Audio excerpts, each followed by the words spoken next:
বালুর সাথে হাত মিলিয়ে নিজেরাই টাকা হজম করে ফেলেছে। আমরা জাতির কাছে অঙ্গীকার করেছি, আমরা দুর্নীতিমুক্ত বাংলাদেশ গড়ব ইনশাআল্লাহ। নদী ভাঙনের কবলে পড়ে প্রতি বছর বিপুল সংখ্যক মানুষ তারা বাস্তুহারা, দিশাহারা হয়ে পড়েন। এর সাথে মানুষের কপাল কিসমত জড়িত।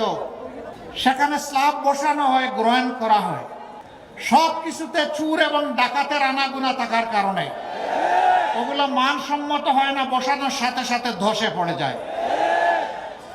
আমরা জাতির কাছে অঙ্গীকার করেছি, আমরা দুর্নীতিমুক্ত বাংলাদেশ গড়ব ইনশাআল্লাহ। যদি দুর্নীতিমুক্ত বাংলাদেশ গড়া হয় তাহলে আর এই স্ল্যাবগুলা নদী গর্ভে চলে যাবে না। স্ল্যাবের জায়গায় থাকবে, মানুষ নিরাপদ হয়ে যাবে ইনশাআল্লাহ। ভবিষ্যৎ হোক নিরাপদ, বিনিয়োগ হোক বিশ্বস্ত, আর আমার পছন্দ সল্টবে।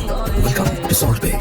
দুনিয়ার বহু দেশে এই নদীগুলা সম্পদ, এর নাব্যতা, খরস্রোতা মেনটেন করার কারণে মাটি উর্বর হয়, মৎস্য সম্পদ তৈরি হয়, নেভিগেশন বা নৌপথে চলাচল সহজ হয় এবং স্বল্প খরচে হয়।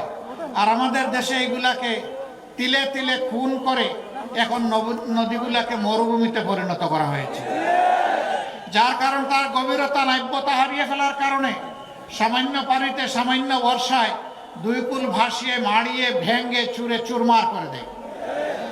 এটা কি একদিনে হয়েছে? এটা 54 বছরে তিলে তিলে হয়েছে। কেন? নদী খননের জন্য, ড্রেজিং এর জন্য আমাদের কি কোনো বাজেট ছিল না? সব বাজেট ছিল। সেই বাজেটগুলা বালু খেকরা খেয়ে ফেলেছে। সেখান থেকে বালু উঠানো হয়নি, বালুর সাথে হাত মিলিয়ে নিজেরাই টাকা হজম করে ফেলেছে।